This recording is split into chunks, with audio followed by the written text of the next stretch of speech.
Isang malakas na flying kick ang pinakawalan ni Athena kasunod ang malakas na uppercut. Tumama yon sa baba ni Marco. Ano ba? Babantayin mo ba ako?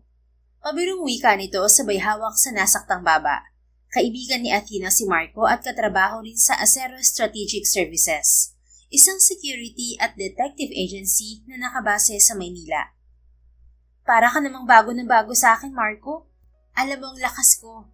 Hindi ka magiging magaling na trainer ng mga bagong nating recruit kung hindi. Tatawa-tawang sagot ni Athena bago inalis ang suot na gloves at naupo sa gilid ng ring. Naroon sila sa ikalawang palapag ng Aceros Building kung saan matatagpuan ang training center ng kanilang kumpanya. Naupo si Marco sa tabi niya. Parang namimiss ko na nga rin sumabak sa field. Ang kaso, tiyak na malilintikan ka kay Olivia. Ganon. Ang tinutukoy ni Athena ay ang napangasawa ng kanyang kaibigan. Mismo. Isa pa, may mga anak na rin kami. Mas kailangan nila ang atensyon ko. Tama ka naman, at masaya ako para sa inyong tatlo ni na Eric at Tom. Thanks. Pero kailan ka ba susunod? Ako? Itinuro pa ni Athena ang sarili sabay iling. Na, kita mo naman ang paa ko, hindi ba?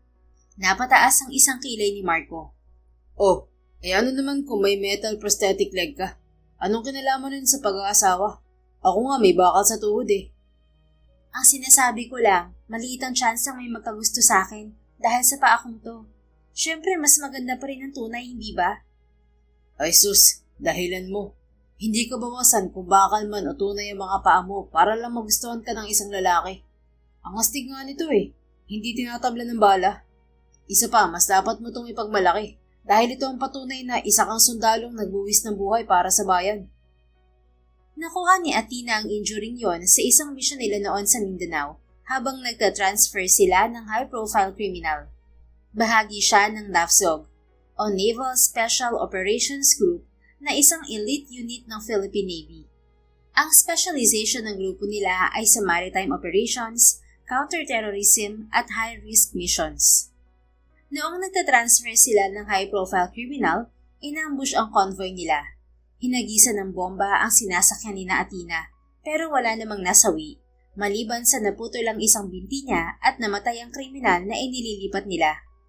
At dahil sa nangyari, kaya hindi na rin siya nakabalik sa serbisyo. Athena! Tawag sa kanya ng isa pa nilang kasamahan, si Fergie. Babae rin itong kagaya niya, kaso lang may pagkalampa ito. Ay! Ano ba yan? Anito nang magsalabit ang mga paa at muntikan pang madapa. Napailing siya sabay baling kay Marco. May isang bagay ka palang hindi pa rin nagagawa hanggang ngayon ha? Nakakalokong sabi niya. Don't start at me. I tried my best to teach her pero talagang lampa eh. But I still don't think that she's a hopeless case. May lakas naman si Fergie, pero iba talaga ang forte niya sa atin. Tech genius kung tawagin si Fergie ng kanilang ahensya. Magaling din itong manggaya ng boses ng iba. Yun nga lang, pagdating sa labanan, kulelat ito. Bumaba ng ring si Athena. Ano bang pakay mo at pinuntahan mo pa ako dito, Fergie? Hinahanap ka ni Boss Primrose. Akyat ka raw sa kanyang opisina.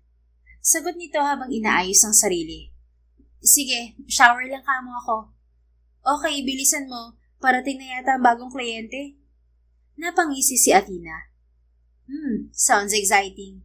Sige, bibilisan ko. At masigla niyang tinungo ang shower room.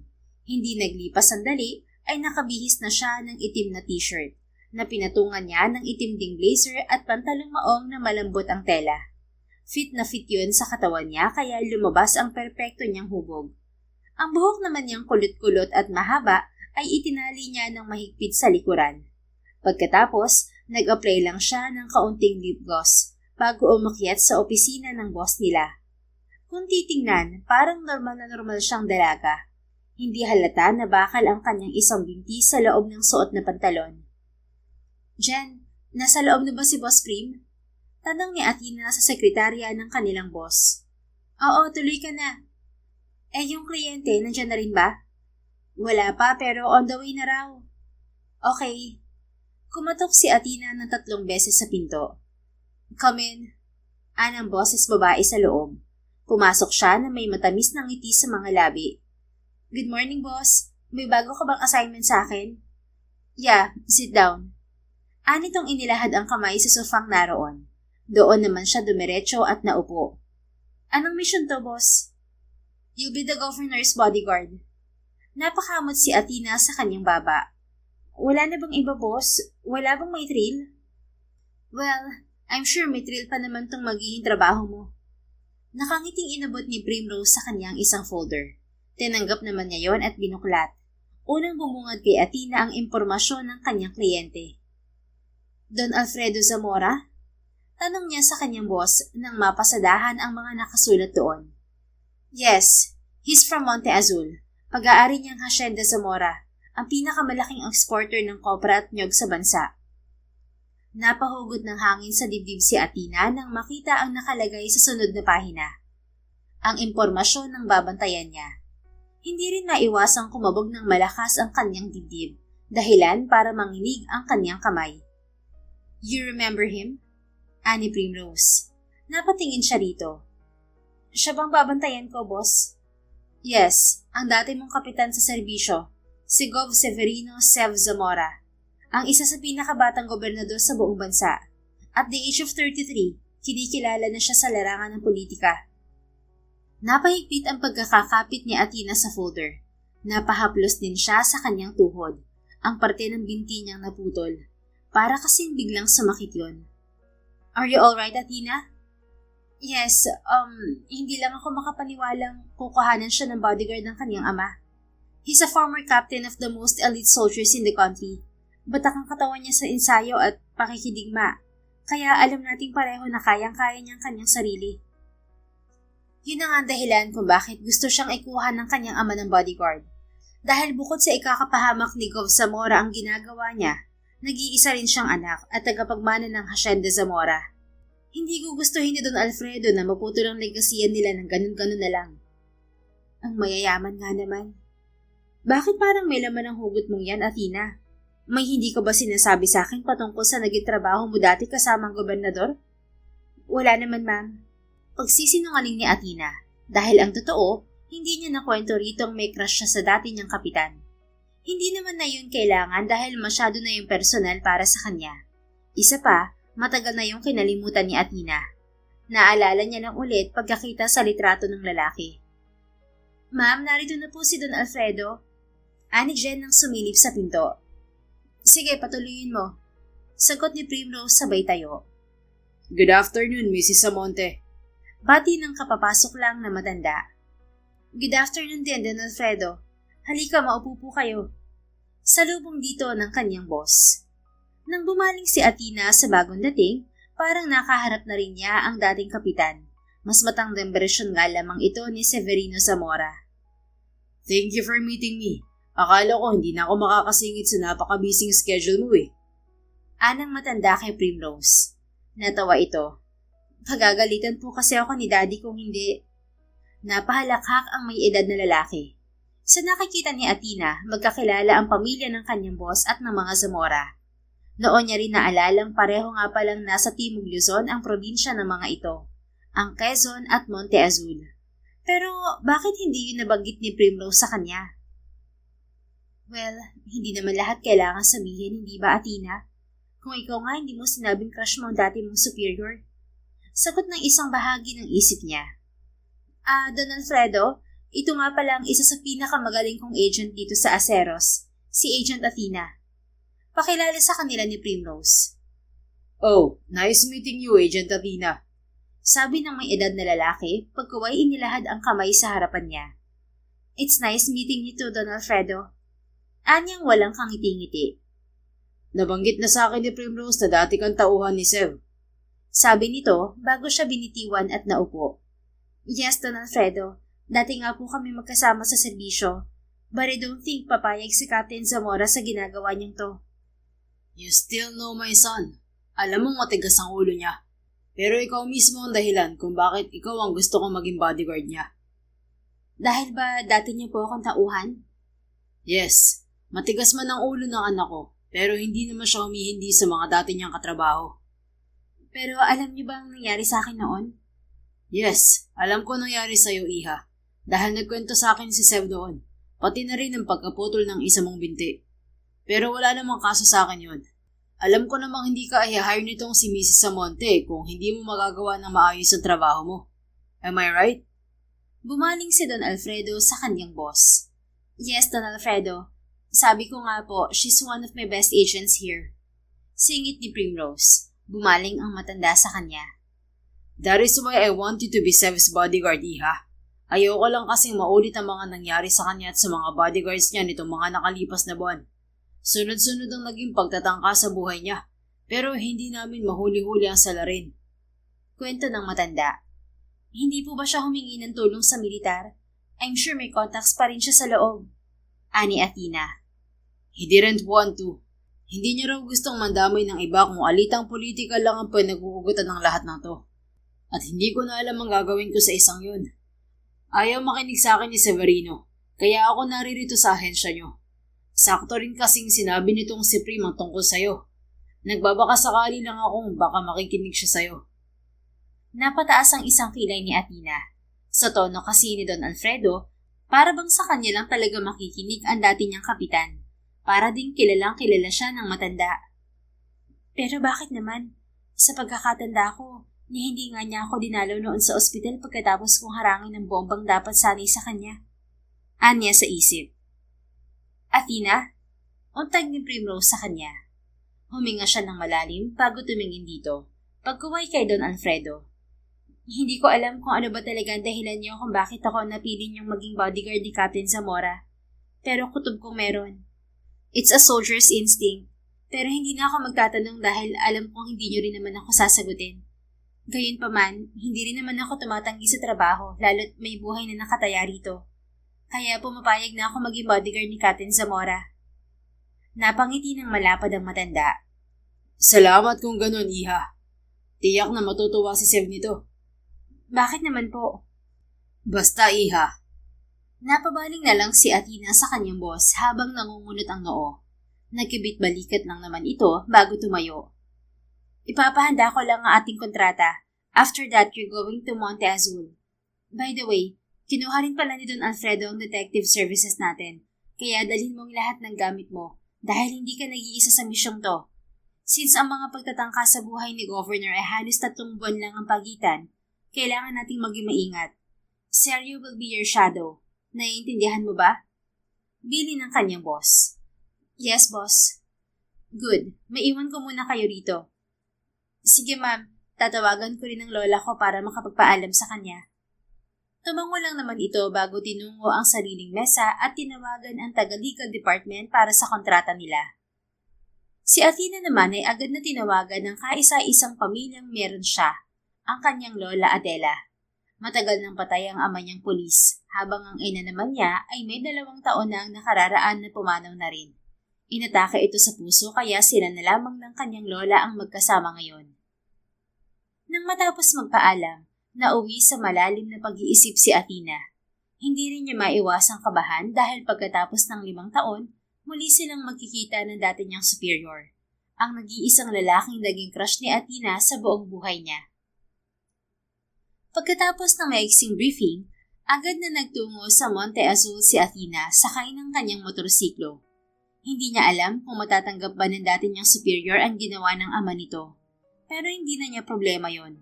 Problema na yon ni Don Alfredo. Pagpasok pa lang ni Athena sa arko ng Monte Azul, hindi niya napigilang humanga. Sa kwento lang ng dati niyang kapitan naririnig ang lugar na yon. Pero hindi niyon kayang i-justify ang kagandahang nakikita niya. Berdeng-berde ang bulubunduking parte ng lugar at pinaghalong berde at asul din ang nadaanan niyang tabing dagat. Mapuno ang paligid at napakasariwa ng simoy ng hangin. Subalit mas lalo siyang namangha nang marating ang Hacienda Zamora. Nuntian ang paligid niyon at napakaraming puno. May napakalinaw ring ilog at maraming naglipa ng kabayo na hindi basta-basta ang pinagmulang bid. Patigil na si Athena nang makitang nagmamadaling lumabas ng malaking entrada ng mansyon si Don Alfredo. Iha, mabutit nakarating ka ng maaga. Sina Severino. Humihingal nitong wika. Bakit? Ano pong nangyari? Tanong ni Athena saktong pagtigil sa harap nito. Tinambangan na naman sila. Po? Oo, malapit lang yun dito. Paglabas mo ng highway, kanan ka. Mabangin kasi pupunta rito kaya madalas doon siya tambangan. Sige po, pupuntahan ko na siya ngayon din. Mag-iingat ka, Iha. Halos paliparin ni Athena ang kanyang motorsiklo. Agad din niyang inilagay ang kanyang earpiece sa tainga at inion yon. Seryo, nasan ka na? Tanong niya sa kasamahan. Parating na. Why? Nasa pangadimang gobernador. Papunta na ako ron ngayon din.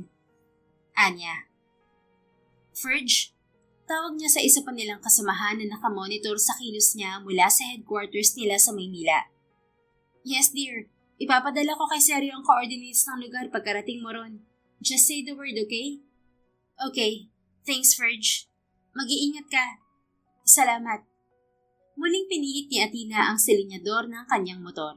Ilang saglit pa, nakita na niya ang mga sasakyang pasalubong sa kanya at tila nagkakarera. Wala ring humpay ang palitan ng putok ng mga ito. Ferge, andito na ako. Alright, sending your location to Serge. Ingat, dear. Salamat.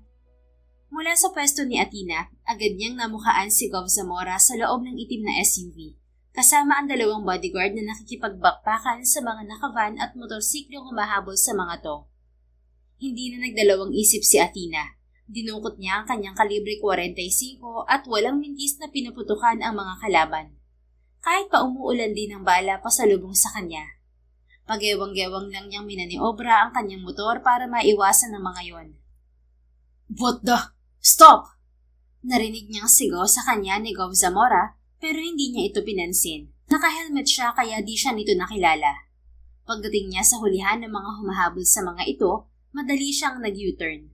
Lumikha pa ng matinis na tunog ang gulong ng kanyang motor bago sinundan ang natitira pang mga kalaban at muling binaril ang mga to. Pero sa pagkakataong yon, sinigurado niyang may ilan sa mga ito ang mabubuhay para na rin sa investigasyon nila. What the hell are you thinking, Ryder? Bulyaw ni Gov Zamora pagkababa nito ng sasakyan matapos ang sagupaan. Inilang hakbang lang nito ang pagitan nila. Sino ka para makialam sa problema ko, ha? Sabi pa nito. You haven't changed, Cap. Ayaw mo pa rin pinakikialaman ka. Napatda ito. Agad na lumarawan sa mukha ang recognition. Merkado? Humabog ang dibdib ni Athena pero nakuha pa rin niyang umisi. Pagkatapos, inalis niya ang suot na helmet kasabay ng pagbagsak ng mahaba niyang buhok sa likuran. Long time no see, Cap. Bati niya sa lalaking mas lalong nagulat nang makita siya ng tuluyan. Tumingin si Athena sa mga nakahandusay na mga kalaban, na ngayon ay isa-isa ng chinecheck ng mga tauhan ni Sev. Mapamilitar man ng pagiging politiko, hinahabol ka pa rin ng gulo, Kapitan. Anya, nang balingan ang lalaking ngayon ay nakatingin na sa kanang paa niya. At kung hindi siya nagkakamali, pag-aalala ang nakalarawan sa mga mata nito bago siya muling tiningnan. Subalit malamig ng muli ang mga mata nito. What are you doing here, Lieutenant? Tanong nito gamit ang ranggo ni Athena noon sa militar. Doing my job, Cap. Bumaba siya habang kip-kip ang helmet at sinundan ang pag-check sa mga nakahandusay na kalaban. Dama naman niyang sumunod din sa kanya si Sev. Parating na ang kasama ko at tiyak na nakatawag na rin siya ng backup. Lahat ng buhay dadalhin nila sa headquarters namin para mapatuga. Anya na hindi ito nililingon. At kaninong orders ang sinasabi mo? Sa ama mo. Kay Papa? Yes. Siyang kumuha sa serbisyo ko at ng ahensya ko. Kaya kami na ngayon ang hahawak sa kaso mo. Pero huwag kang mag-alala. Lahat ng to'y nakareport sa pulisya. Teka. This is my mess, Lieutenant. Ako ang gagawa ng paraan para tugisin ng mga humahabol sa akin. Napairap si Athena bago ito muling hinarap. Anong paraan ang gagawin mo kung ilang beses na nangyari ito at hanggang ngayon, hindi mo pa rin sila mahuli-huli? Mukhang nangangalawang ka na, Kapitan. I am not. At alam mong marami akong resources, Lieutenant. Baka nakakalimutan mo. Ako ang superior mo dati.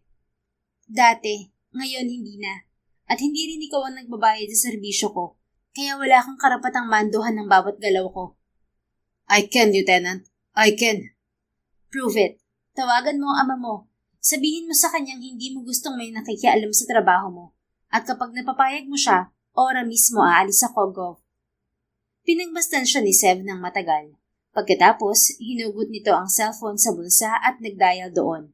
Hindi rin naman nagtagal at kausap na nito ang nasisiguro ni Atinang si Don Alfredo. Mataman siyang nakinig sa usapan ng mga ito. Pa, ilang beses ko bang sasabihin sa inyo na ako nang bahala sa sarili ko? Inis nitong sabi pagkaway pinakinggan ng kausap. No, of course not. But, lihim na napangiti si Atina nang makitang kumibot-kibot ang mga labi ni Sev. Kasunod niyon ay bumuntong hininga ito. Alright, you won. Pagkatapos ni Sev sa usapan nito at ni Don Alfredo bago tumingin sa kanya. Let me make it clear. Tinatanggap kita dahil kay Papa at hindi sa ano pa mang bagay, Tiniente. Kaya wala sa mga oras na to, you will be stuck with me. Kung nasan ako, dapat naroon ka rin. Paano kung maliligo ka? Pabirong tanong ni Athena. Kung gusto mong sumama, di sumama ka. At tinalikuran na siya ng lalaki. Noon pa man, magaspang na ang ugali nito at may pagkamisteryoso. Pero pagdating sa trabaho, palagi nitong sinisiguro ang kaligtasan ng team. Kaya nga nagustuhan niya si Sev.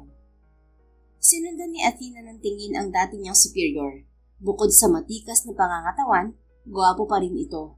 Yung kagwapuhang hindi lang basta tititigan, kundi pagpapantasyahan ng kahit na sino. Si Severino kasi ang tipo ng lalaking bitbit ang otorisasyon kahit saan, kaya nakaka-intimidate itong pagmasdan.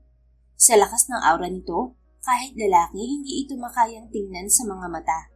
Kaya hindi lubos maisip ni Athena kung bakit naisip nitong pasukin ang politika. Wala kasi sa ugali nito. Athena! Napalingon siya nang marinig ang boses ni Sergio sa kanyang likuran. Nakangiti siyang lumapit dito. Aba, dumating ka pa. Ang layo kasi nito eh. Palusot, para kang pulis sa pelikula. Laging tapos na ang laban kung dumating. Nasaan ang backup natin? Parating na sila. Good. Ikaw na bahala sa mga natira, okay? Don't worry, hindi magtatagal ay kakanta rin ng mga yan. Hinagod nito ang kalat na iniwan ng sagupaan kanina. Napasipol ito sabay ining. Sharpshooter ka talaga, Athena. Walang mintis. Mabuti may natira pa. Ani Sergio. Kailangan eh. Mga kawawang nilalang. Muling hinayo ni Sergio ang mga bangkay at kitang-kita niya ang pagkunot noon nito. Athena, ganyan ba talaga makatingin si Cov Zamora? Bakit? Sinundan niya ang tinitingnan nito. Nagulat pa siya nang makitang nakatingin sa kanilang lalaki. Parang kakainin ako ng buhay. May problema bang isang yun sa akin? Ganyan na ba siya nung magkatrabaho pa kayo? O sisa pa ni Sergio. Alam na nitong magkakilala sila ni Severino dahil parte ito ng maiksing briefing kanina. Pabayaan mo na lang, sabi ni Athena, pero hindi pa rin maiwasang kabahan, para kasing may ibig sabihin ang mga titig ni Severino sa kanya. At hindi niya alam kung bakit bukod sa kaba ay bigla siyang na-excite. Kinagabihan, panay ang buntong hininga ni Sev habang naroon sa kanyang silid. Alam niyang hating gabi na pero hindi pa rin siya makatulog. Laman pa rin ang isip niya ang muling pagkikita nila ni Athena at ang kaalamang araw-araw niya itong makakasama. Ang totoo, noon pa man ay may pagtingin na siya sa babae. Hindi lang niya yun pinag-uukulan ng pansin. Dahil kung kinatatakutan siya ng kanyang mga kasama noon sa serbisyo, si Athena naman ay iniilagan niya dahil hindi ito basta-bastang babae. Isa ito sa pinakamagaling na sundalong nakilala ni Sev na may potensyal na maggamit ng pinakamataas na ranggo sa militar. Hindi sa natatakot siyang maungusan ni Athena. Mas tamang sabihin takot si Sev sa sarili niya. Dahil tiyak na masisira ang diskarte niya, oras na magpasakop siya sa kanyang nadarama. Siya kasi ang tipo ng lalaking poprotektahan ang mahal niya kahit isugal ang sariling buhay. At alam niyang ikakapahamak yun ng kanyang grupo, kaya hindi na siya nagtangkapang ligawan ito. Tumayo si Sev at nagtungo sa may balcony. Nagulat pa siya nang makita ang isang anino roon, sa pinakasulok, habang nakatanaw sa walang hanggang kadiliman. Hindi ka rin ba makatulog? Tanong ni Sev nang makilala ang figura ni Athena. Sa kabilang silid ito naroon, dahil iyon ang gusto ng kanyang papa. Hindi nga niya alam ang totoong intensyon nito kung bakit pinilit nitong kunin ang serbisyo ni Athena. Pero minsan na rin niyang nabanggit dito ang nararamdaman niya para sa dalaga. At hindi malabong gumagawa ito ng paraan para paglapitin sila dahil sa minimithi nitong magkapamilya na siya. Bakit ikaw? Hindi ka rin ba makatulog? Sagot ni Athena na hindi siya nililingon. Hindi na rin nagtaka si Sev kung bakit hindi ito nagulat dahil alam niyang malakas ang radar nito. Sort of. Tumayo siya malapit dito at sa mga sumunod na sandali, tanging huni ng kuliglig at mabining pagaspas ng hangin ang kanilang naririnig. Para bang pareho silang nawalan ng sasabihin. Narinig ni Sev ang pagbuntong hininga ni Athena. Pasok na ako sa loob, Gov. Matulog ka na rin. Anito. Pero bago pa ito makahakbang palayo, agad niyang pinigilan ang braso nito. Sandali lang. Pwede mong mag-usap tayo? May dapat pa ba tayong pag-usapan? Tumingin ito sa kanya gamit ang malaagilang mga mata. I know my mistakes, Mercado. And I'm sorry for that. For following you and our team. And why is that? Ano bang ginawa mong mali, Gov? Too many. But the worst was that day. Like what? Like what happened to my leg? Napatingin doon si Sev. Mula sa malamlam na ilaw na nakabukas sa silid na ginagamit ni Athena, nakita niyang wala ang prosthetic nitong paa. Naka-shorts na maiksi lang kasi ito, kaya kitang-kita niya ang itsura niyon. At noon niya lang napansin ang hawak nitong datiklop na tungkol. That's the worst day of my life. Sambit ni Sev nang muli itong tingnan sa mga mata. Pilit niyang itinatago ang tila paninikip ng dibdib dahil sa naging kalagayan nito. Bakit naman? Hindi naman ikaw ang naputulan ng binti. Hindi nga. Kaya nga sinasabi ko kanina na binigo ko kayo. Lalo ka na. Because I couldn't protect you that day. But instead, you dodged that bomb and protected me. Mali ba yon? Yes, Athena. Mali ang ginawa mo. Sa paanong dahilan? Because it should be me instead of you. Ako dapat ang... Hindi makuhang ituloy ni Sev ang sasabihin dahil ng mga oras na mangyari ang trahedyang kinasangkutan nila, halos mawala siya sa sarili, lalo na nang makitang wala ng malay si Athena noon. Kung hindi pa siya sinigawan ng kasamahan nila, hindi siya noon kikilos. Tapos na yun, Gov. Magsisiman tayo. Hindi na natin maibabalik pa ang nakaraan. Kaya nga mas ninais ko na lang na tanggapin ang katotohanan at magpatuloy sa buhay kahit masakit ang mga nangyari. Pero hindi ko ito itinuring na kahinaan ko. I used this as my strength. Kaya sana, matutuhan mo ring patawarin ang sarili mo. Because I could see that you're still blaming yourself for what happened to me. Hindi mo kasi may aalis sa akin yun. Lalo't alam ko may mga pangarap ka pa. At dahil sa nangyari na wala yung parang bula. Well, baka hindi talaga para sa akin ang pagsusundalo. Kasi sabi nila, ganun daw talaga. Gumagawa ng paraan ng tadhana para ituro tayo sa tamang daan. Sa totoong purpose natin dito sa mundo. Baka ito talaga ang purpose ko. Nakapareho lang din ng pangarap na binitiwan ko. Hindi agad nakasagot si Sev. Matagal niyang pinagmasdan ang napakagandang mukha ni Athena. Hindi pa rin nawawala ang apoy ng pagiging makabayan dito, kaya mas lalo niyang hinangaan ang babae. Nasa ibang linya man ito ng pagbibigay serbisyo sa mga tao, pero ganoon pa rin ang resulta. Handa pa rin itong magbuwis ng buhay para sa iba. Hindi ko alam kung matutuwa ba ako sa mga naririnig ko sa iyo, Mercado. Sa wakas ay wika ni Sev. Dahil ba sa pagiging positibo ko? Yes. Sa klase ng pinagdaanan mo, alam ko matinding trauma ang iniwan nito sa'yo. Pero nakukuha mo pa rin ipagtanggol ang mga taong nangangailangan ng tulong. Sabi ko nga, that's my purpose. Yeah, I know. Muling dumaan ang mahabang katahimikan sa pagitan nila. Nararamdaman na rin ni Sev ang namumuong awkwardness sa paligid. Pero hindi pa niya gustong mawala si Athena sa paningin niya. Seeing her again wakes him up, even his feelings for her. At hindi niya alam na ganoon pala katindi ang pagtingin niya rito. Akala niya, mawawala yun sa paglipas ng panahon.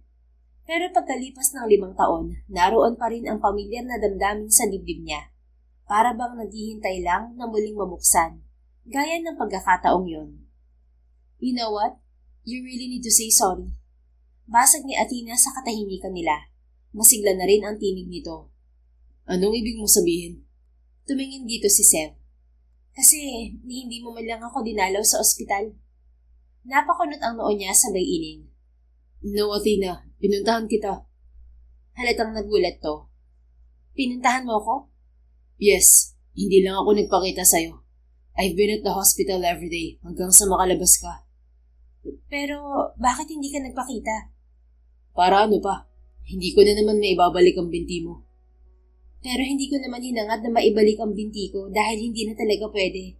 Ang gusto ko lang noon, makita ka kahit papano. Ang akala ko talaga, hindi mo man lang ako sinilip. Yun pala, hindi ka lang nagpakita. Nahihiya kasi ako, Athena. Isa pa, nasasaktan din ako. Bakit naman? Pinakatitigan ni Sev sa mga mata si Athena. Because I really do care for you. At kung itatanong mo ulit kung bakit, well, pwede bang saka ako nalang sagutin yan? Saka na kapag may lakas na ako ng loob. But for now, I'm really happy that you find your way back and do what you love most. And that is protecting people. At seryoso, masaya rin ako kasi kasama kita ngayon. Sa kauna-unahang pagkakataon ay ngumiti ng totoo si Athena, and it made his heart flutter. Masaya rin ako makita kang muli, Kapitan. Anito, napangiti na rin si Sev. Can we stop using formalities? Just call me Sev, please. Okay, pero ano pala nagtulak sa'yo para pasukin ng politika? Curious talaga akong malaman ng totoo. Wala kasi sa katauhan mo. Ah, yun ba? Parang kagaya rin ng dahilan mo. Dito ko naman nakita ang purpose ko. Ang yaman ng Monte Azul sa maraming bagay, pero naghihirap ang mga tao. So I promised myself to save them from thieves and corrupt officials. Kaya ako narito ngayon sa posisyong to. Kailan ka ba nag-resign? Bakit parang hindi ko nabalitaan? Kasi tahimik ko lang inayos ang lahat. And that was when you get out of the hospital. That soon? Gulat nitong tanong. Tuluyan nang nawala ang awkwardness sa pagitan nila. Yes. Pero bakit? Sa pagkakaalam ko kasi, pagkatapos ng mission natin noon, napopromote ka na. Well, dahil sa nangyari sa atin noon, naisip ko napakaiksi pala talaga ng buhay. Kaya mas pinili kong gamitin to sa mas tamang paraan. Ganoon pa rin naman eh. Nakakatulong pa rin naman ako sa mga tao nang hindi ko pinapahamak ang sarili ko. Pero baka nakakalimutan mo. May banta ngayon ang buhay mo, Sev. Hindi ko yan nalilimutan, Athena. It's just that, hindi ko rin matukoy kung anong motibo niya o nila sa ginagawa nilang to. You already give your statements to my company. Anytime soon, malalaman na rin natin ang dahilan. Lalo't hawak nilang ilan sa mga humahabol sa'yo kanina. Malalim na napaisip si Sev. Hanggang sa mga sandaling yun kasi, wala pa rin siyang balita sa intel niya. Nagsasagawa na rin siya ng sariling investigasyon dahil kahit ang mga pulis, palaging dead end ang inaabot. Siguro dahil na rin sa ginagawa mo sa probinsyang to kaya nagkaroon ka ng mga kaaway. Sabi mo nga maraming kurap dito. Ani Athena nang hindi siya magsalita. Pero hindi yun ang nararamdaman ko. Hindi silang gumagawa nito sa akin. Your instinct said so? Yes. At alam mong hindi pa pumapalya ang ganitong pakiramdam ko. Pero sino naman? I still can't say anything right now, Athena. Pero ibang pakiramdam ko sa isang to. Parang personal vendetta ang ginagawa niya. Huwag ka mag-alala, Sev. Sa lawak ng koneksyon ng mga ahensya, tiyak na hindi matatapos ang buong ito na hindi natin siya nakikilala. I hope so. Dahil ayokong may iba pang mapahamak dahil dito. Sa mga sumunod na araw, habang abala ang Aceros headquarters sa pag-iimbestiga sa nakaambang panganib sa buhay ni Sev, si Athena naman ay alerto sa pagbabantay rito. At sa araw na ito, nasa inauguration sila ng bagong munisipyo sa isang bayan na nasasakupan ng Monte Azul. Kasalukuyang nasa entablado si Sev sa plasang katapat mismo ng munisipyo at nagsasalita sa harap ng maraming tao. Seryo, kamusta ang posisyon mo? Tanong ni Athena sa kasamahang nasa paligid lang. Parehong naka-on ang communication device nila kaya nakikita rin ng mga nasa headquarters ang kanilang ginagawa. All clear. Wala ka bang napapansin mga kahina-hinalang kilos? Wala naman. How about the surroundings? Any unusual sightings? No, wala rin. Ginalugad ko na to gamit ang teleskopyo ng baril ko. Alam ni Athena na nakapesto si Seryo sa isa sa pinakamataas na lugar at hawak nito ang sniper rifle nito. Hindi na yun bago sa ganoong assignment nila. Alright, Nanlaki ang mga mata ni Athena nang makita ang maliit na pulang marka sa tapat ng dibdib ni Sev. Damn it! Govda pa! Kasabay ng pagsigaw niya ay siya namang pagtama ng bala sa sementadong pader ng entabladong kinaroroonan nito. Nakaiwas si Severino sa lumilipad na bala. Kasunod ang malakas na hiyawan at takbuhan ng mga tao. Si Athena naman, Halos di pa rin si Sev na ilang hakbang lamang ang layo sa kanya. Seryo, find that bastard now! Utos niya sa kasama. On it, Athena. Hindi na siya sumagot. Isinanggal lang niya ang sarili kay Sev mula sa direksyon na pinanggalingan ng bala bago binalingan sina Jesus at Ping, ang dalawang tauhan at palaging kasakasama ni Sev. Take over, sabi niya sa dalawa. Yes, ma'am. Athena, I can handle myself. Ang kailangan nating siguraduhin ay ang kaligtasan ng mga tao. Baka may masaktan sa kanila. Wika ni Sev. No, mas importante pa rin ang buhay mo. No, Athena. Lahat ng narito, lahat sila ay importante. Kaya hindi tayo mamimili kung sino ang ililigtas natin. Ping, give me my gun. Hindi na siya nakaangal dahil alam niyang magtatalo lang sila. Kaya minabuti na lang niyang mas doblehin ang pagiging alerto. Lingon dito, lingon doon ang ginawa ni Athena habang hawak ang kanyang baril. Mayor, pakisabihan ng mga tauhan mong alalayan ng mga tao. Kung may isa man sa kanilang magkasugat ngayon, pakipadala na agad sa ospital. Utos ni Sev sa katabing mayor. Sige, Gov, sasabihan ko sila.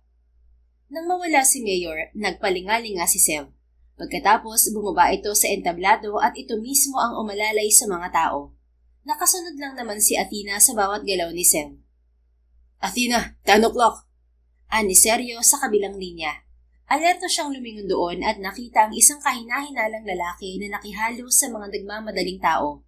Nakahudi itong kulay itim at may dalang isang mahabang bag na nakasukbit sa likuran. Gov, there's someone in the crowd. 10 o'clock. Palagay ko siya ang shooter. Bulong ni Athena sa katabi. Bahagyang lumingon doon si Sev bago siya binalingan. Go, ako na rito. Pero Gov, just do what I ask, Lieutenant. Alam mong kayang-kaya kong sarili ko. Marahas na napahugot ng hangin sa kanyang dibdib si Athena. Alright, Serge. Ikaw nang bahala sa kanya. Bili niya sa kasamahan. No worries, Athena. Nakapokus naman ako sa inyo. Tumango siya at maingat na sinundan ang lalaking lumiko sa isang makipot na eskinita. Naglagay ng tamang distansya si Athena para hindi siya mahalata ng lalaking dire-diretso lang sa paglalakad. Nang marating nito ang dulo ng eskinita, kumanan ito.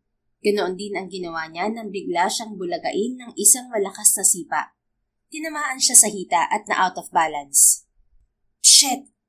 Mabilis na umilag si Athena nang makitang sisipain siyang muli ng lalaki. Gumulong siya sa sementadong daan bago ibinawi ang sarili paluhod. Hinahamon mo ko ah. Tumayo si Athena pagkuway patakbong bumelo, bago tumalon ng mataas at nagpakawala ng isang flying kick. Napaigik ang lalaki nang tamaan ito sa dibdib ng bakal niyang paa at sumadsad sa pader. Sinugod ito ni Athena at sunod-sunod ang pinakawalang suntok. Sinasalag naman yun ng lalaking halatang sanay rin sa pakikidigma. At nang makabawi ito, gumanti na rin ito ng mga suntok na may kasamang pagsipa. Bahagya pang nayanig ang katawan ni Athena nang suntukin siya nito sa tagiliran. Pweh! Supla ng lalaki nang pareho silang tumigil. Sino ka ha? Isa ka ba sa mga inutusan para patayin si Gov? Hinihingal na tanong ni Athena. Tama na ang satsat. Inilabas ng lalaki ang isang balisong at ekspertong pinaglaruan yun sa kamay. Napangisi si Athena. Yan lang ba ang kaya mo? Bakit? Kakasa ka ba? Baka magsisi ka. Hindi sumagot ang lalaki. Bumelo lang ito at pasugod na inundayan ng saksak si Athena. Mabilis naman siyang umilag, pero nagsunod-sunod ang pag-atake nito. Nahagip nito ang gilid ng braso niya at agad na dumaloy doon ang pulang likido na ikinangisi ng lalaki. Ano? Itutuloy pa ba natin to? O hahayaan mo na lang ako makatakas? Tanong ng lalaki na sandaling tumigil sa pag-atake. In your dreams. At isang malakas na sipa ang pinakawalan ni Athena gamit ang kanang paa. Tumama yun sa mukha nito kaya pasadsad na lumipad ang lalaki sa gilid. Halatang nahilo sa impact ng pinagsama niyang lakas at bakal na paa. Marahan niya itong nilapitan. Sweet dreams. Humisi si Athena at kinarate sa gilid ng lieg, dahilan para tuluyan itong mawalan ng malay. Kaya ayaw ko nakikipag-sparring sa iyo, Athena. Iyak na tulog ang aabutin kapag inabot ng paa mo. Pabirong wika ni Seryo sa may earpiece. Pagak siyang natawa. Yun pala ang dahilan. Hayaan mo, sasabihin ko kay Boss Prim na magkaroon tayo ng paligsahan minsan, para naman ganahan ako. Isang malakas na halakhak ang iginanti ni Seryo sa kanya. By the way, si Athena! Nagulat siya nang mula sa kanyang likuran ay biglang sumulpot si Sev at niyakap siya ng mahigpit. You're safe. Thanks God. You're safe. Paulit-ulit nitong wika. Napakurap-kurap si Athena. Hindi kumikilos sa kinatatayuan niya. Para din siyang naputulan ng dila habang nararamdaman ang malakas na pintig ng puso ng lalaki. Ganoon din ang sa kanya. Here, let me take a look at you. Inilayo siya nito sa sarili at agad na ininspeksyon ang kanyang katawan. Malakas itong napamuran nang makita ang dugong umaagos sa kanyang braso.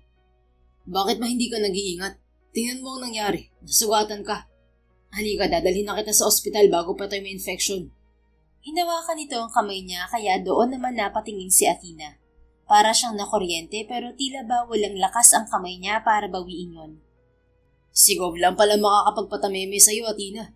At kapag nalaman nito oops, narinig nga pala nila tayo kaya humanda ka na sa pangangantsaw nila. Ani Serge sa kabilang linya. Yahoo! Yan ang aming si Athena. Matapang na matinik pa. Napakunot ang noo niya nang marinig ang tinig ni Tom. Tuluyan na rin siyang natauhan.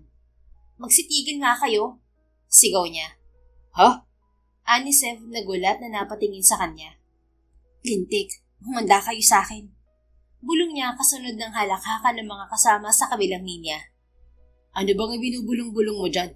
Ang sabi ko dadalhin kita sa ospital, Athena. Wika ni Sev bago siya hinatak. Wait, paano itong namaril sa'yo? Hindi ba nariyan lang naman ng mga kasamahan mo? Isa pa, may mga pulis na. Sila nang bahala rito. Nakuna na rin nila ako ng statement kaya pwede na tayong umalis. Pero, let's go, Athena. And that's an order. Muli niyang narinig ang tawanan ng mga kasamahan niya sa suot na earpiece. Tiplop kay ko, mga pare. Sigaw ni Marco. Kasala na ang sunod. Ani Eric na nakikinig din pala. Sa inis, inalis ni Athena ang suot ni earpiece at pinatay yun. Pagkatapos, hinarap niya si Sev. Bakit mo ba ginagawa to, Gov? Diretsang tanong niya sa lalaki. Ha? Hindi ba obvious na concern ako sa'yo? Bakit nga? Anong bakit nga? Sinabi ko na sa'yo nung nakaraan na saka na kita sasagutin, hindi ba? Bakit hindi pa ngayon? Kasi hindi pa tayo ligtas. Naiintindihan mo? Sasagot pa sana si Athena pero dumating na ang mga pulis. Sandaling kinausap ang mga ito ni Sev at binigyan ng instructions. At maya-maya pa, si Seryo naman ang dumating. Sige na, ako nang bahala rito. Dadalhin muna namin siya sa presinto. Anito sa kanila. Sige. Salamat, Agent Amador Gov. Pakilala ni Seryo sa sarili sabay lahad ng kamay. Tinanggap naman yun ni Sev. Salamat ulit, Agent Amador. Ani Sev bago binitiwan ang kamay ni Seryo. Wala nga naman, Gov. Basta siguraduhin mong hindi mai-infection ang sugat nitong kaibigan ko.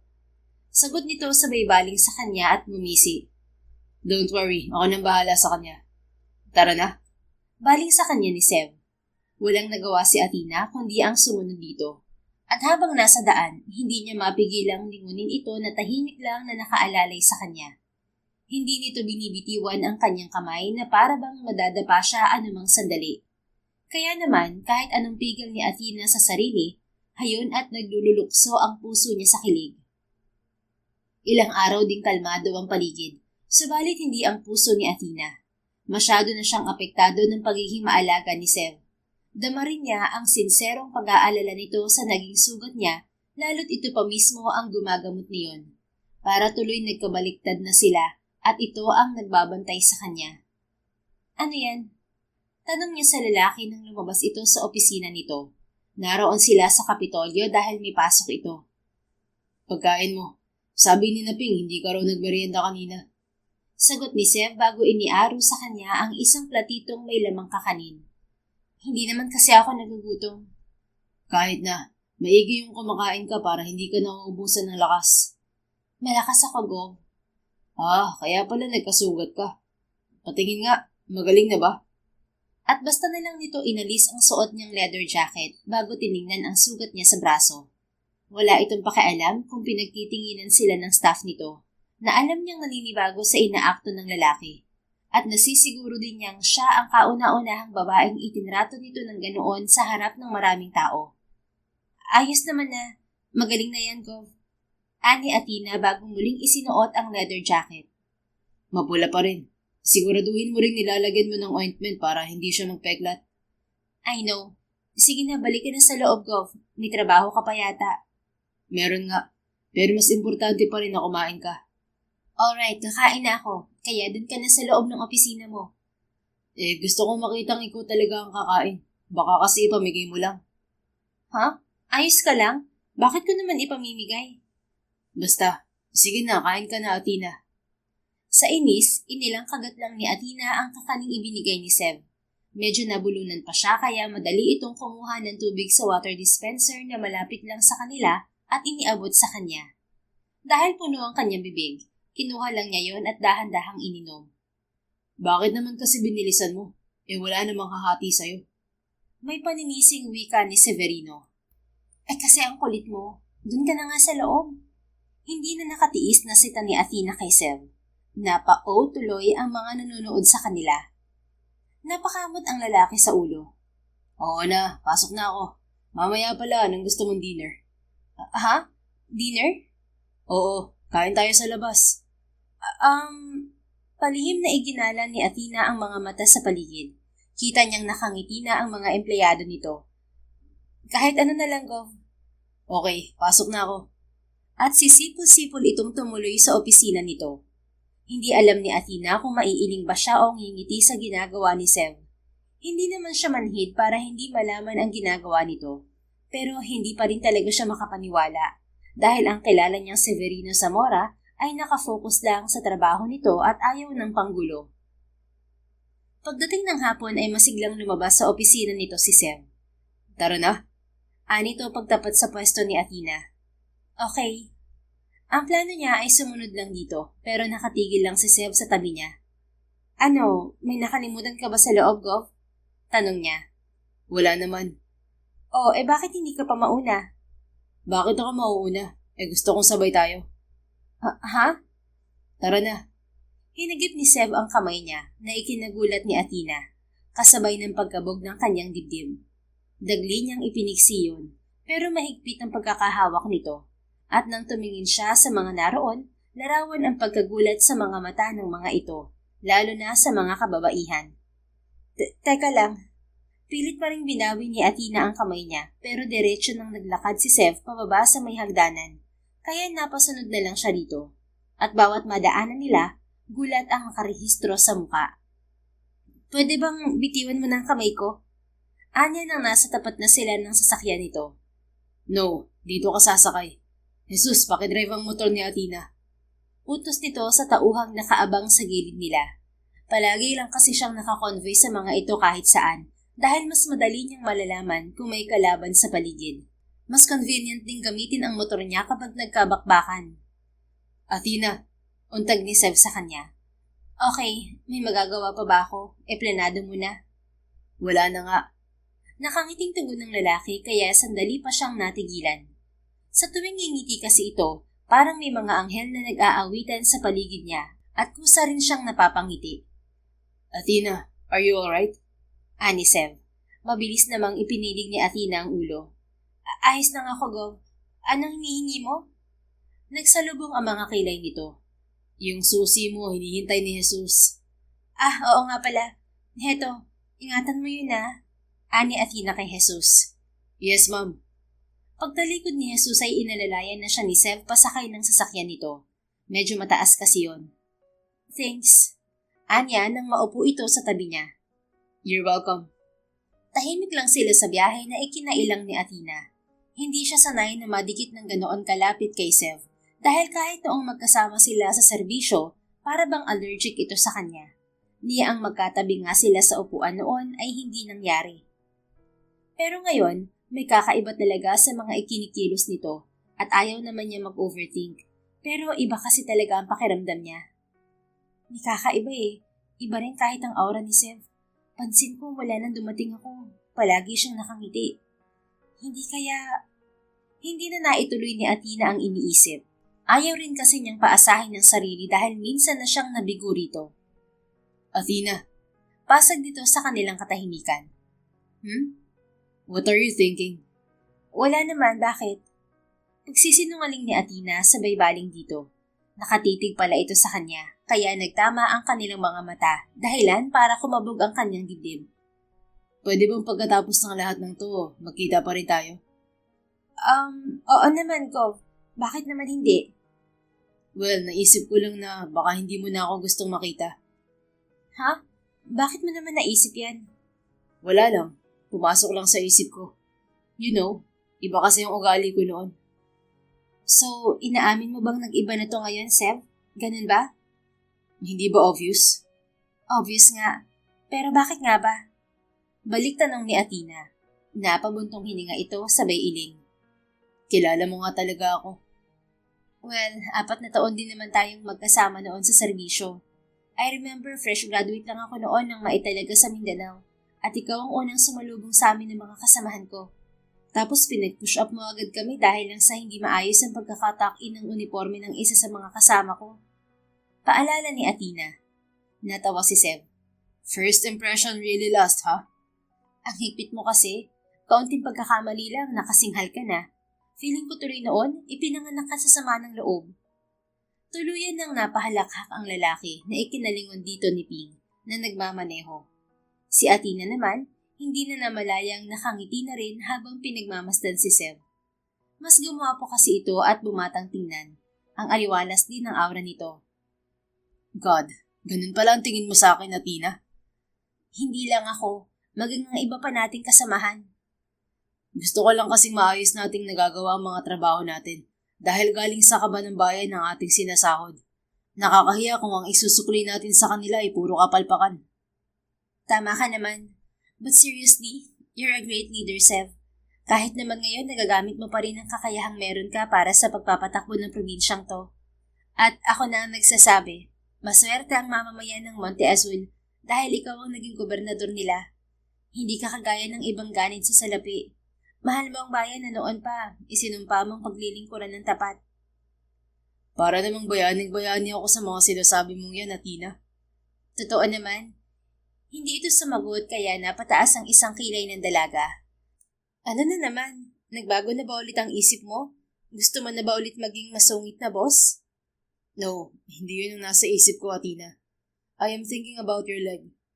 So I am not a hero because I wasn't able to save you that day. Mahimik pagsisising anito. Napabuntong hininga siya.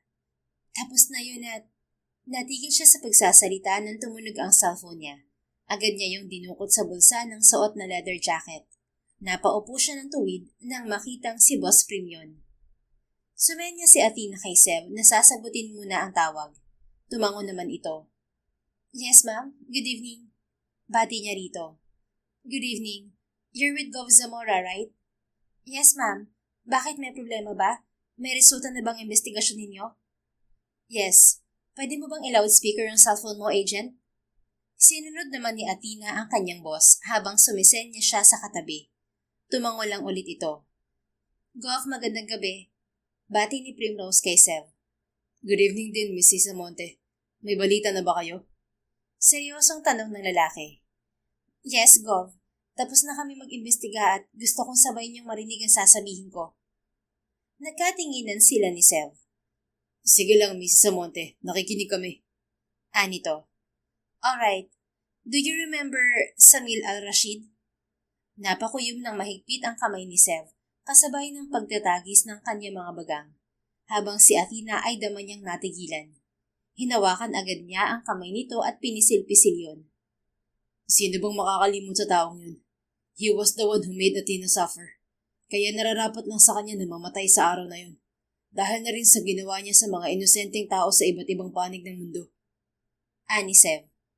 Isang terorista si Samir Al-Rashid mula sa bansang Iraq. Nagtago ito sa Pilipinas na agad namang nalaman ng gobyerno dahil sa red notice na ipinadala ng Interpol. Ang Naval Special Operations Group na ino-operate ni Sev ang intasang humuli rito, kasama ang ilang miyembro ng pulis, NBI at militar. Nasa kote naman nila ito, pero hindi roon natatapos ang lahat.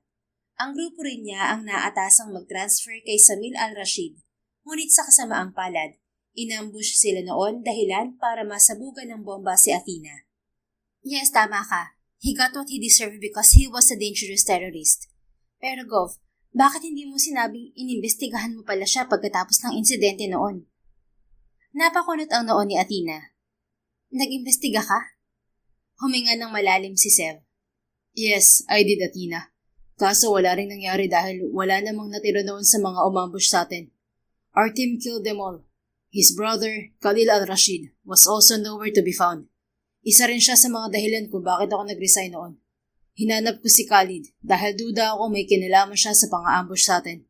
Malakas talaga ang kutob ko, pero dead end lang ang inabot ko. That's why I don't have a choice but to drop my investigation. Isa pa, may red notice na rin si Khalid mula sa Interpol. Hindi lang ako naghahanap sa kanya. Paliwanag niya sabay tingin sa cellphone na hawak ni Athena. Tell me, Mrs. Samonte, siya ba nasa likod ng sunod-sunod na pag-ambush sa akin? Konklusyon ni Sev. Apparently, yes. Yun ang lumabas na investigasyon namin. He's in the country for over a year now. Walang eksaktong lugar kung nasan siya, pero marami siyang inutusan para ipapatay ka. Yan ba ang sinabi ng gunman na nahuli nung nakaraan? Hindi lang siya, maging yung mga nauna pang nahuli. At alam ko, hindi siya titigil hanggat hindi kanya napapatay. So it's personal vendetta, ha?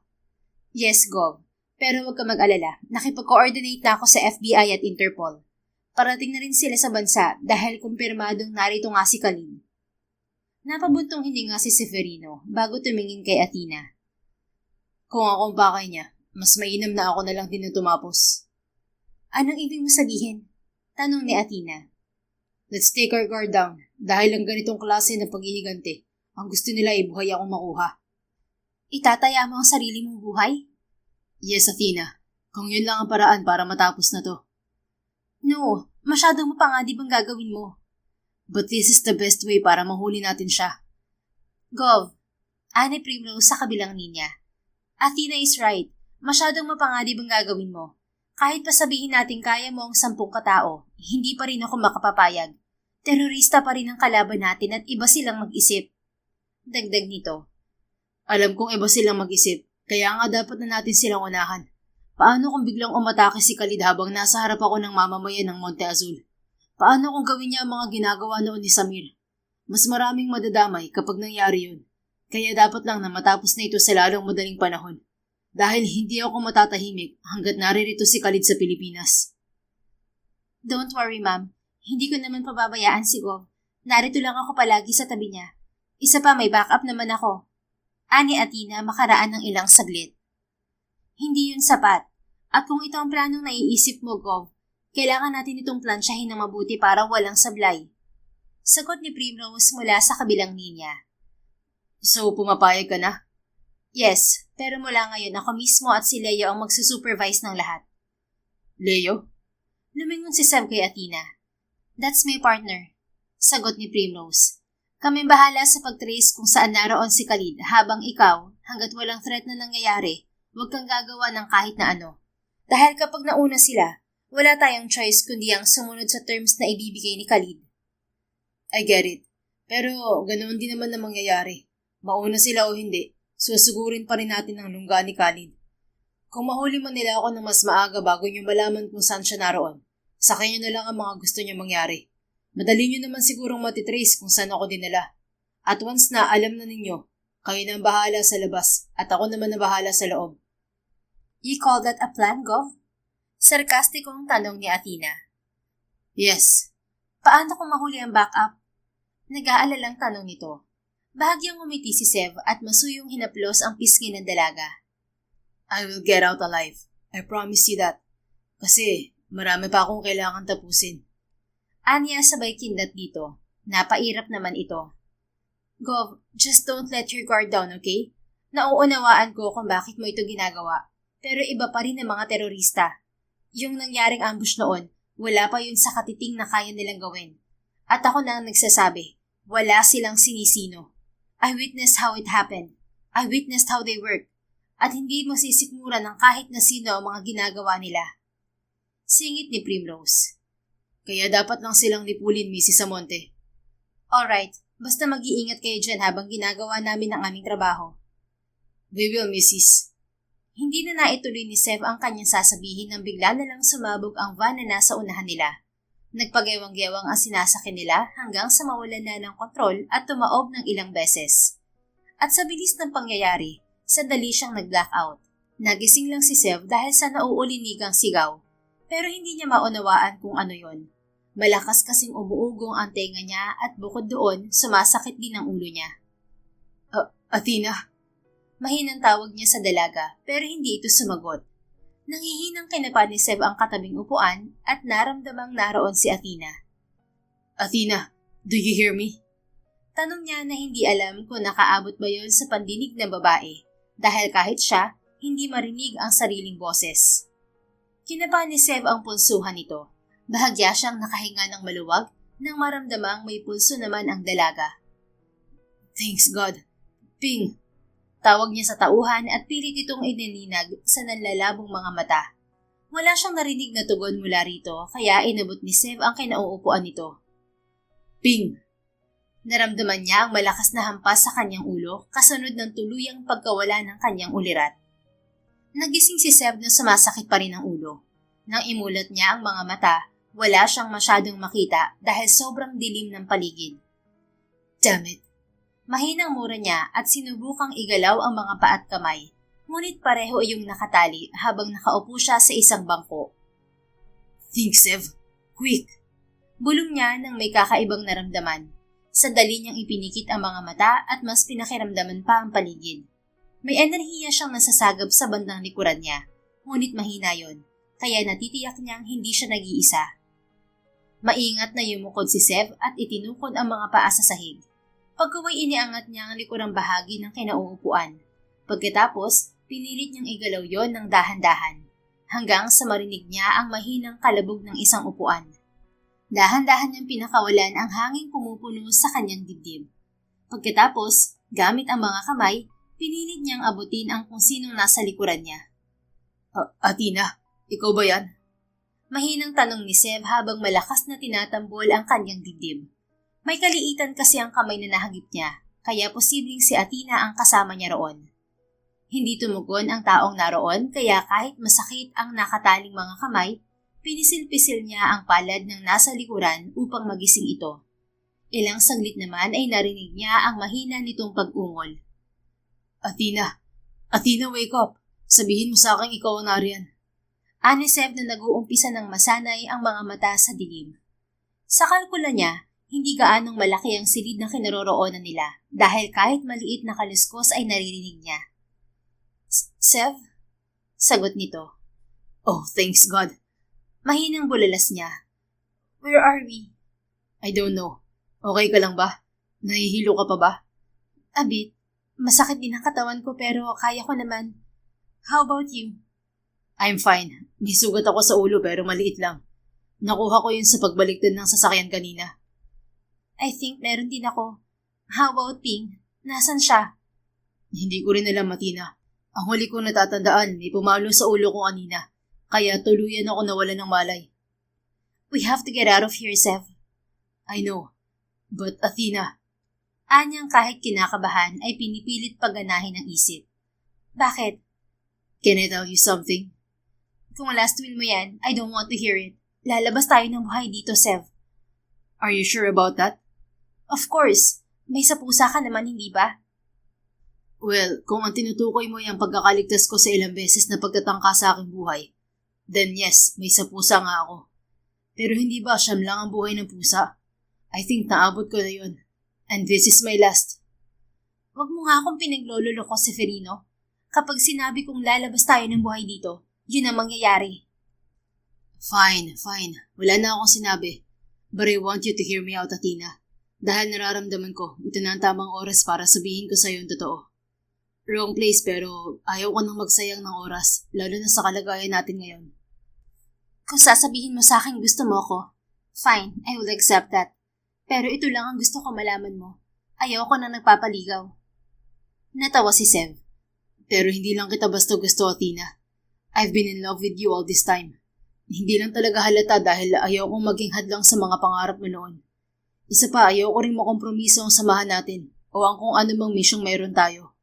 Alam mo naman siguro na naiiba ang judgment ng isang tao kapag napapangunahan ng kanyang emosyon.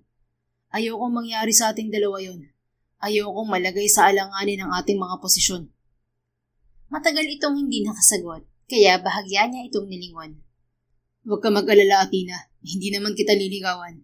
Gusto ko lang sabihin sa'yo yung totoong nararamdaman ko. Para kung ano't ano man na mangyari, masaya ako na sabi ko sa'yo yung totoo. At kung makakaligtas man tayo rito, I'll just wait for your answer. Kung ano man yun, huwag ka mag-alala. Tatanggapin ko yun ng buong puso. Narinig ni Sev ang paghinga nito ng malalim. Matagal mo na akong mahal? You mean, nasa kampo pa lang tayo? Yes. I just kept my distance for us to work properly. Pero, totoo ba talaga to, Severino? Hindi kaya nagjo-joke ka lang? Oo nga, totoo ang sinasabi ko. At siguro, excuse ko lang ang trabaho natin. Siguro mas tamang sabihin na duwag ako. Natakot ako ma-reject dahil sa kauna-unahang pagkakataon. Nakita ko ang katapat ko. Ikaw kasi ang babaeng walang inaatrasan. And it's hard for me to guess what you feel. Bakit hindi mo nalang sinabi noon? Bakit pinatagal mo pa? Paano pala kung hindi tayo nagkita ulit? Malalaman ko pa ba to? Hindi ko rin alam, Athena. Pero kung naniniwala ka sa tadhana, tiyak na magkikita at magkikita tayong muli kung nais nitong pagtagpuin ng mga landas natin. Eh kung hindi nga, ibig sabihin, hindi ko pala malalamang ang lalaking matagal ko ng crush, may gusto pala sa akin. Ganun ba? Natigilan si Sev. Unti-unting nagliwanag ang mukha sa narinig. Teka, crush mo ko? Well, hindi lang naman ikaw ang magaling magtago ng nararamdaman. And yes, matagal na kitang gusto, Sev. Pero sabi mo nga, baka huling buhay na natin to. Kaya naisip kong umami na rin, kaysa naman magsisi ako sa bandang huli. I get that, dahil pareho lang tayo. Pero teka, muling natigilan si Sev nang may ideyang pumasok sa kanyang isip. Huwag mo sabihin kaya mo sinangga ang bomba noon dahil sa nararamdaman mo sa akin, Athena. Hindi ito nakasagot at alam na agad niya ang ibig sabihin niyon. Oh God, Athena. Why? Bakit mo ginawa yun? Naninikip ang dibdib na tanong ni Sev. Hindi lang naman ikaw ang iniligtas ko, hindi ba? Dahil kung hindi ko ginawa yun, lahat tayo mamamatay. Depensa nito. Pero hindi mo pa rin yun dapat ginawa. You almost got killed by that bomb. For God's sake. Barit di rin, Sev. Kaya tigilan mo na ang paninisi sa sarili mo dahil kahit papaano, gusto ko pa rin lumaban para sa mga buhay natin ngayon. Natauhan naman siya sa sinabi ni Athena. Alright, since alam na natin ang nararamdaman ng isa't isa, siguro naman sapat na yun para maging motibasyon natin at makaalis tayo sa lugar na to. I know, Sev. Pero huling tanong na lang, tayo na ba, Athena? Narinig niya ang mahinang pagtawa nito. Parang alam mo na rin ang sagot dyan. No, Athena, hindi pa rin malinaw. Hindi naman agad ito sumagot. Narinig pa niya ang ilang beses nitong paghinga ng malalim bago muling nagsalita. Fine, dahil ayoko nga magpaligaw. Then, tayo na. Ayoko na rin namang magpakipot lalo't marami nang nasayang na panahon. At para sa kaalaman mo, ikaw ang unang boyfriend ko dahil NBSB ako. Wait, what? Hindi ko pa nagkaka-boyfriend kahit kailan? Gulat na tanong ni Sev. At the age of 29? No. Mukhang intimidated yata ang mga lalaki sa akin. Well, alam ko ang bagay na yan. But now, masaya ako kasi tayo na. And one last thing, Athena. I want you to know that I really love you, okay? Kaya kung ano't ano man ang mangyari, ikaw lang ang minahal ko ng ganito. I'll keep that in mind. Pero hindi ka ba natatawa, Sev? Saan naman? Kasi parang isang bilang ginagawa nating to. Ganito ba talaga kapag 30 na? Hindi na halata ang kilig? Naiiling na natatawa na lang si Sev. Mature lang tayo at nasa ibang sitwasyon. Hindi na uso sa atin ang magpaligoy-ligoy. Pero once na makaalis tayo rito, sisiguraduhin ko sa iyo ang pakikiligin kita minuminuto, Athena. Minuminuto talaga? Baka naman sabi mo lang yan. Totoo nga, I swear. Natigil sila sa pag-uusap nang biglang bumalandra ang pinto. Bumadharin ang matingkad na sinag ng ilaw kaya dagling napapikit si Sev. Narinig niya ang mga yabag papalapit sa kanila habang pumapalakpak. That's a beautiful confession, ha? Anang tinig ng isang lalaking may accent pa. Nagmulat ng mga mata si Sev. Tumambad sa kanya ang mukha ng lalaking matagal na rin niyang hinahanap. Si Khalid. Nakangisi ito habang nakahalukip-kip. Why are you doing this, huh? What do you want from us? Tanong niya kahit alam naman na niya ang sagot. I don't think it's necessary for me to answer that. Because you know why I'm here, Mr. Governor. Sagot ni Khalid. Yes, but why did you involve Athena here? She's not your target, right? Pagak na natawa ang lalaki at nilingon si Athena sa kanyang likuran. She's exactly where I want her to be. Why? Because I know that she's with you that day when Samir died. She's one of your men, right? But I thought you only want me. Yes, not until I saw her. It's just a perfect timing, isn't it? Mahigpit na napakuyom ang mga kamao ni Sev habang naniningkit ang mga matang nakatingin kay Khalid. Don't worry, you will not suffer. You'll die peacefully together. Soon. Sabi pa ni Khalid. Damn you. Same to you. Umamba ito ng suntok pero hindi nito itinuloy. Hindi naman kumukurap na tinitigan ito ni Sev. You're not worth my punch. Humisi pa ito bago tumalikod. Hey, come back here, Khalid. Damn it. Tungayaw ni Sev hanggang sa mawala ang lalaki at patayin muli ang ilaw. Muli binalot ng kadiliman ang buong paligid. They have the night vision surveillance here. Anya makaraan ng ilang sandali. I know, kaya dapat na maging maingat tayo. Just don't ask any more questions, okay, Sev? Yes. Sa mga sumunod na sandali, sinadya nila ni Sev na pag-usapan ang tungkol sa pagtakas nila para hindi maghinala ang nakabantay sa kanila. Subalit ang hindi alam ng mga ito, nag-uusap din sila gamit ang kanilang mga kamay. Isang paraan na itinuro sa kanila noon para linglangin ang mga kalaban. At sa mga sandaling yon, nakalagdan ni Sev ang tali sa kamay ni Athena gamit ang napakanipis na blade na nakaipit sa belt niya sa likurang bahagi. Salamat na rin sa kumpanya ni Tom dahil ito ang nagsusuplay ngayon sa aseros ng mga makabagong teknolohiyang ginagamit nila sa iba't ibang operasyon. Malaking tulong yon lalo na ang mga tracking device na halos undetectable at nakakabit lagi sa mga damit ni Athena. Hindi lang kasi isa ang ibinigay ni Tom sa kanya, marami yon. Kaya kahit tinanggal ng mga kumidnap sa kanila ang kanyang leather jacket, may ilan pa rin natitira sa suot niyang t-shirt. Ganoon din sa pantalon niya. And yes, meron ding tracking device ang kanyang prosthetic leg, just in case everything goes south. Sa palagay mo may tutulong kaya sa atin?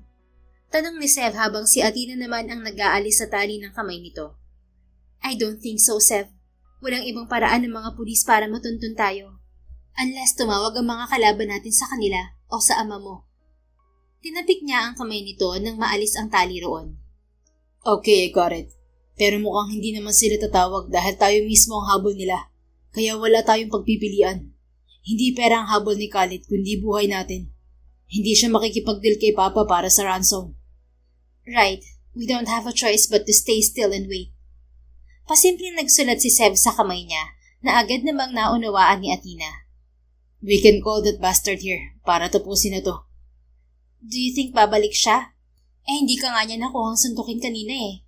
I think he's coward. Yan din ang nasa isip ko.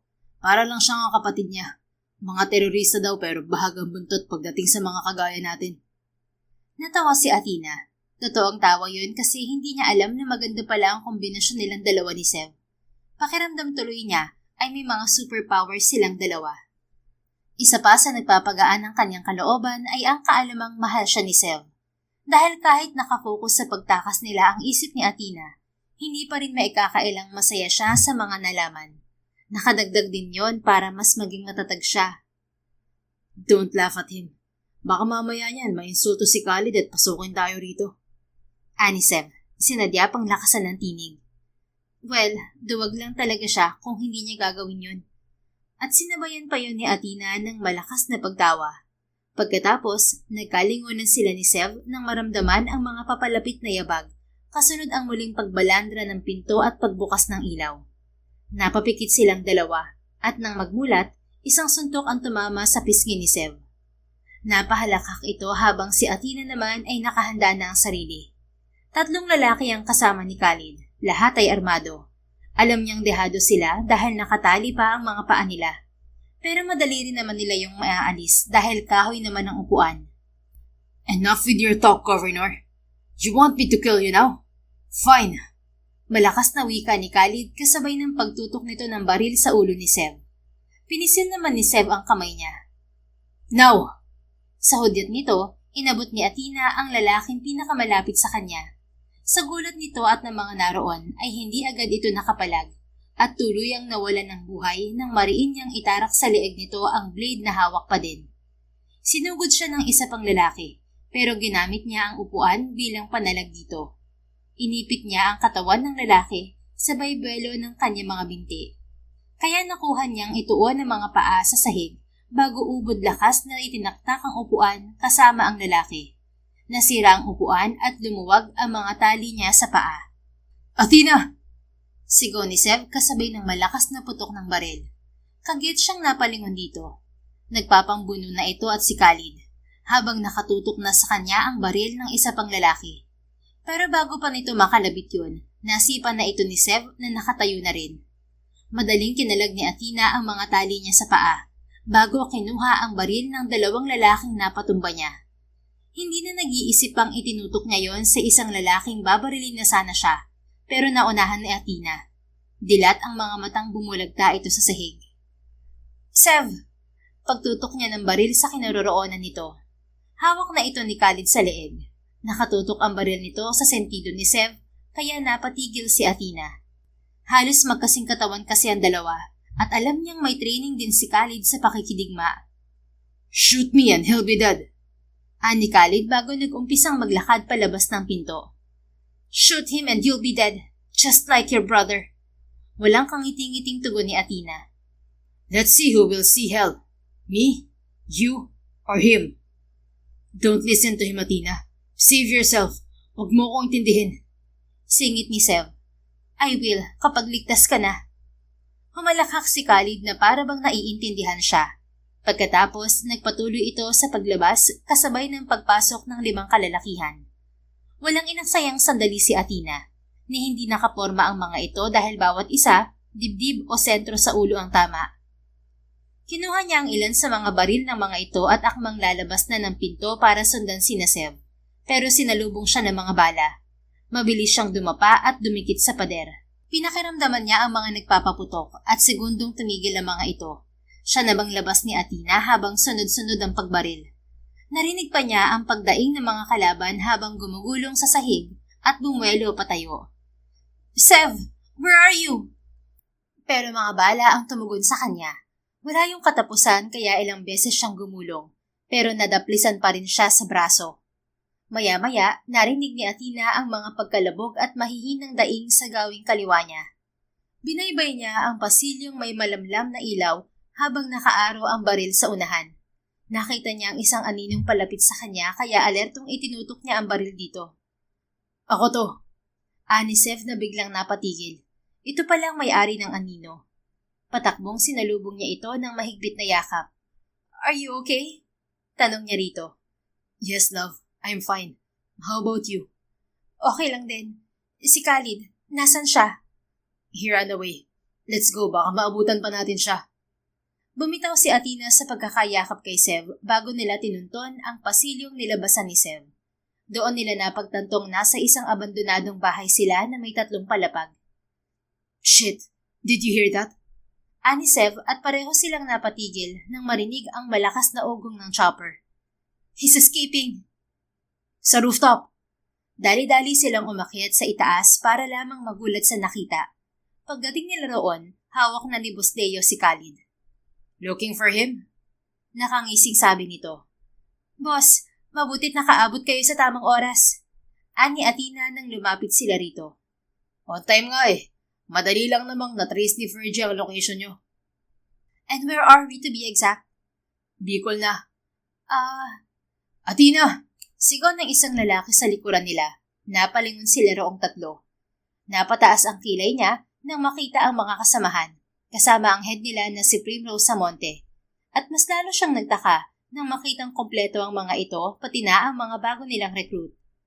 Well, maliban na lang kay Fergie na tiyak na nasa HQ nila at nakabantay sa monitor. Mabuti na lang talaga at umabot kami. Ani Marco. Oo nga. Pero halos inubos mo na mga kalaban sa ibaba, Athena. Grabe, matinik pa rin talaga tong partner ko. Sabi naman ni Tom. Walang duda. Kahit sa lalaki matinik din.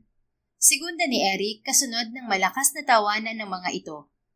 Hoy kayo, tigilan niyo ako. Alam ba ng mga asawa niyo nga rito kayo? Tanong niya habang naniningkit ang mga mata. I asked Olivia. Hindi ko lang alam sa kanila. Mabilis na sagot ni Marco. Kami rin kaya? Sabay na sagot ni na Tom at Eric. Enough with that. Saway na boss nila bago lumapit kay Khalid at Leo. Hello there, Mr. Al-Rashid. I hope you enjoyed this small getaway of yours. Where are you taking him? Tanong ni Sev. Nasa Manila ng mga taga-Interpol at FBI ko. Sila na ang bahala sa kanya pagkatapos ng turnover. Okay, just make sure he'll rot in jail. He will go. Athena, hindi mo man lang ba kami papakilala sa boyfriend mo? Tanong ni Tom sa kanya. Napairap na lang siya bago ipinakilala ang mga kasamahan kay Sev. Malugod namang nakipagkamay sa lahat ang lalaki.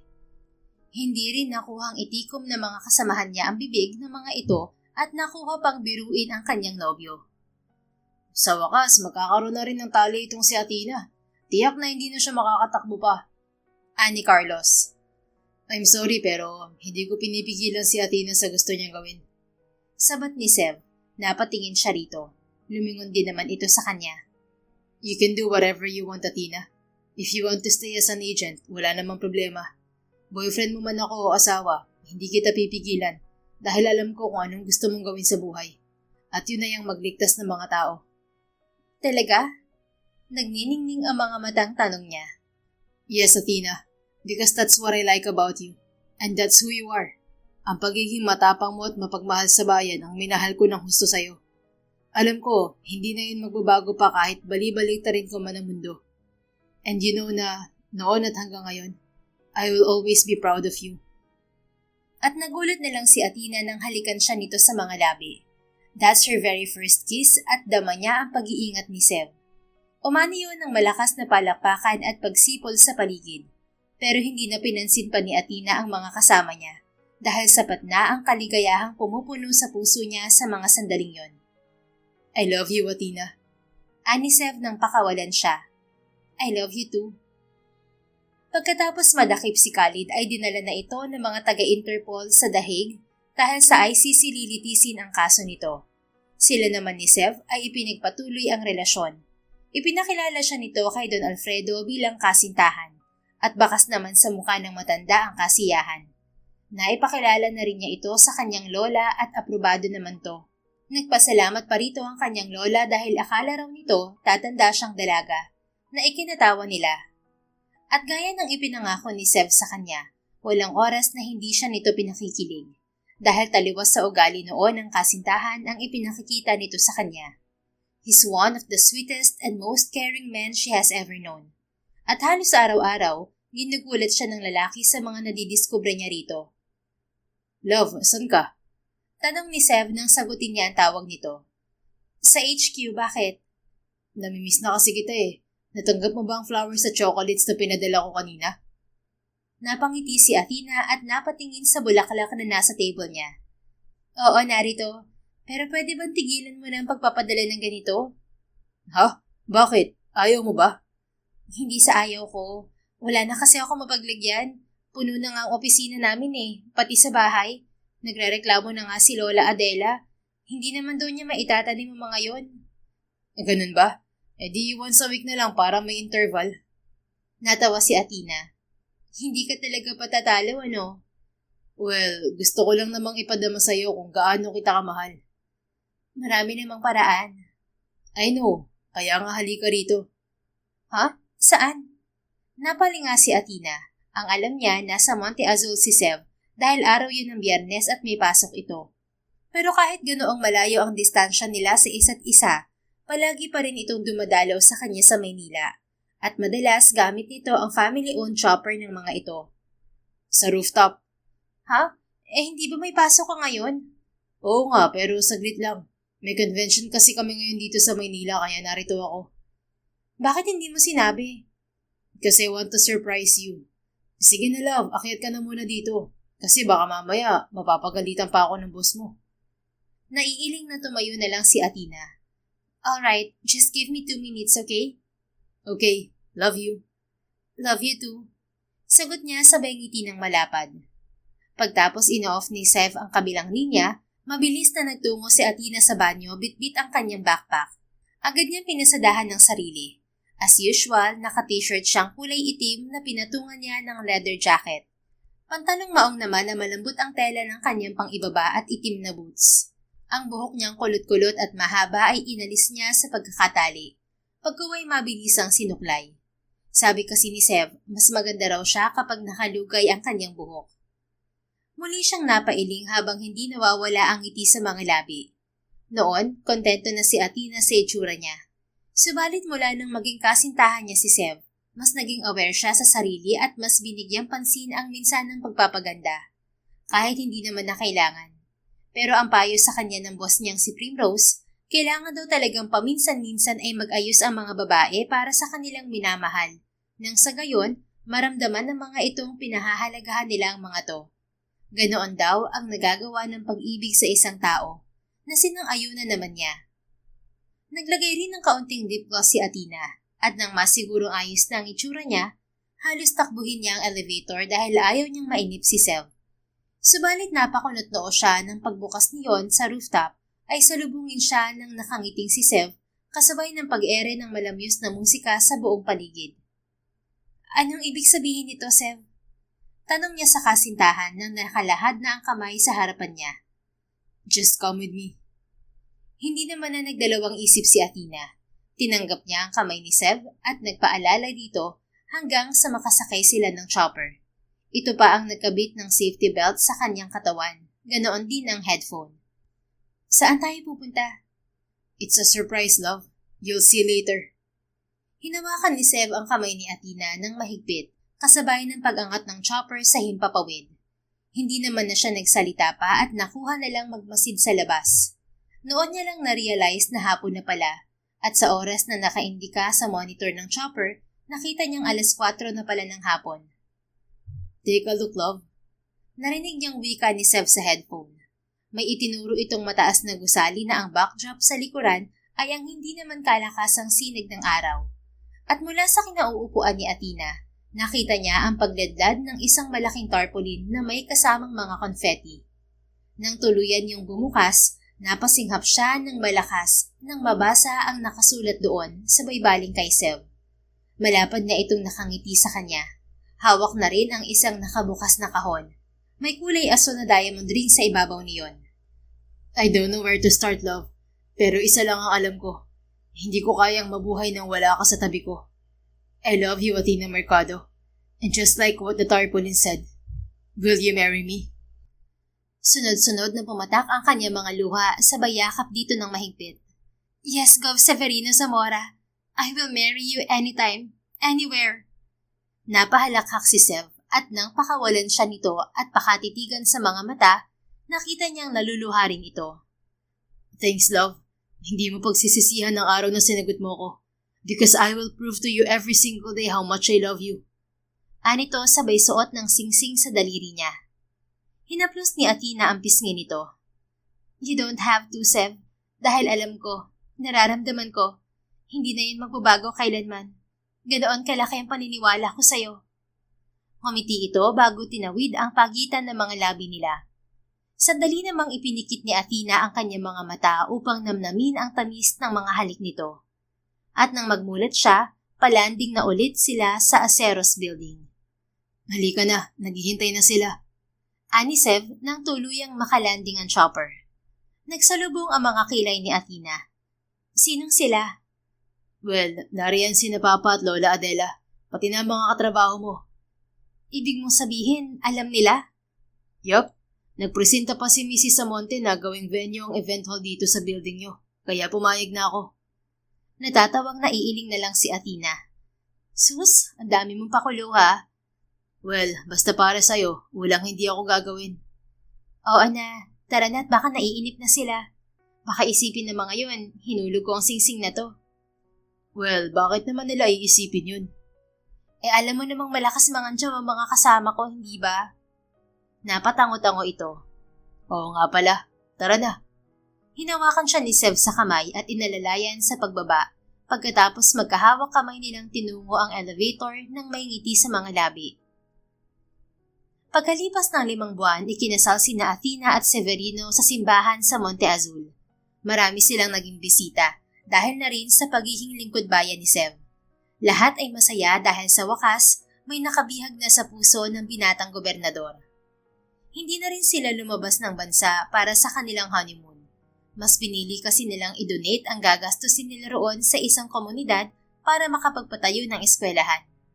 At gaya ng pangako ni Sev, hindi siya nito pinag-resign sa trabaho. Hindi rin naman pinigilan ni Athena ang asawa sa pagtahak nito sa mundo ng politika dahil alam niya kung ano at para saan ang ginagawa nitong yon. Ngunit nang mabiyayaan sila ng anak, naglaylo muna si Athena sa pagsabak sa trabahong delikado.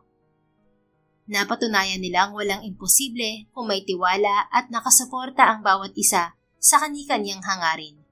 Mas naging harmonious pa nga ang samahan nila dahil doon, dahil alam nilang may purpose ang mga ginagawa nila.